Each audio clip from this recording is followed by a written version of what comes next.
ವರ್ಷ ಮಾಡ್ತಾ ಇದ್ದೀವಿ. ಬಜೆಟ್ ಘೋಷಣೆ ಮಾಡಿದ್ದೆ 10 ವರ್ಷಗಳಿಂದ ಆಗಿರ್ಲಿಲ್ಲ. ಈಗ ಮಾಡ್ತಾ ಇದ್ದೀವಿ. ನಾನು ಅತ್ಯಂತ ಸಂತೋಷದಿಂದ ಭಾಗವಹಿಸ್ತಾ ಇದ್ದೆ.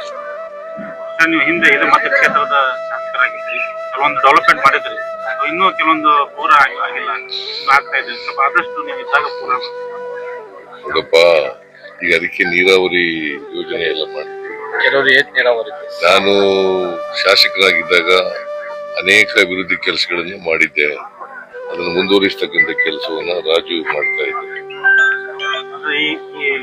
ಗ್ವಾಲೆ ಹತ್ರ ಕೆಲವೊಂದು ಮನೆಗಳು ಶಿಫ್ಟ್ ಮಾಡೋದು. ಗ್ವಾಲೆ ಹತ್ರ ಸರ್ ಮೇನ್ ಬಸ್ತಿಯಿಂದ ಗ್ವಾಲೆಯಿಂದ ಮೇನ್ ಬಸ್ತಿಗೆ ಹೋಗಬೇಕಾದ್ರೆ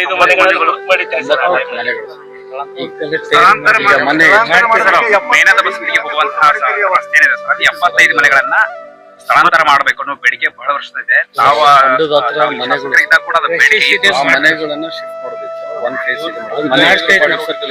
ಸ್ಥಳ ಗುರುತಿಸಿದ್ರಿ ಸರ್. ಈಗ ಕ್ಲಿಯರ್ ಮಾಡ್ತೇನೆ ಅಂತ ಹೇಳ ಸರ್. ಈಗ ಪ್ರವಾಸೋದ್ಯಮ ಇಲಾಖೆ ಮಂತ್ರಿಗಳು ಈಗಾಗಲೇ ಕ್ಲಿಯರೆನ್ಸ್ ಕೊಟ್ಟಿದ್ದಾರಂತೆ. ಮಾಡ್ತೀವಿ, 2 ತಿಂಗಳ ಕ್ಲಿಯರ್ ಮಾಡ್ತೇನೆ ಅಂತ ಮಾಡ್ತೀವಿ ಅದನ್ನ.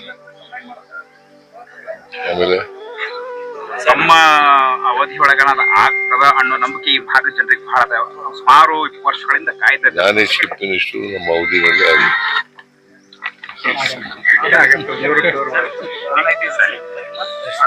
DKC ಅವರು ಡೆಲ್ಲಿಯಲ್ಲಿ DKC ಅವರು ಡೆಲ್ಲಿಯಿಂದ ಬಂದಿದ್ದಾರೆ. ಅವ್ರ ಜೊತೆ ಮಾತಾಡ್ತೀನಿ.